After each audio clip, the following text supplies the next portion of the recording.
തമിഴക രാഷ്ട്രീയത്തിന്റെ ചരിത്രത്തിൽ മെയ് മാസം ഇനി മുതൽ ഒരു പുതിയ യുഗപ്പിറവിയുടെ അടയാളമായി മാറും.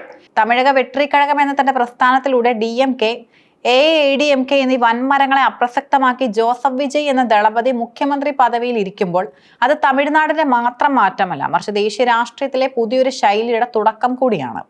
ചെന്നൈ നെഹ്റു സ്റ്റേഡിയത്തിൽ നടന്ന സത്യപ്രതിജ്ഞാ ചടങ്ങ് വെറും ഒരു അധികാര കൈമാറ്റമായിരുന്നില്ല, മറിച്ച് കൃത്യമായ രാഷ്ട്രീയ സന്ദേശങ്ങൾ കൈമാറുന്ന ഒരു വേദിയായിരുന്നു.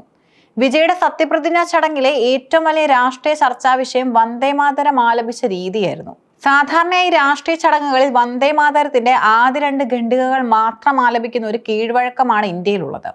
എന്നാൽ കേന്ദ്ര ആഭ്യന്തര മന്ത്രാലയത്തിന്റെ ഏറ്റവും പുതിയ നിർദ്ദേശങ്ങൾ അക്ഷരം പ്രതി പാലിച്ചുകൊണ്ട് വന്ദേമാതരത്തിന്റെ 6 ഖണ്ഡികകളും പൂർണ്ണ രൂപത്തിൽ ചടങ്ങിൽ ആലപിച്ചു. ദേശീയഗാനമായ ജനഗണമനയ്ക്ക് തുല്യമായ പദവി വന്ദേമാതരത്തിന് നൽകുന്ന നിയമ ഭേദഗതി കേന്ദ്രം അടുത്തിടെയാണ് അംഗീകരിച്ചത്.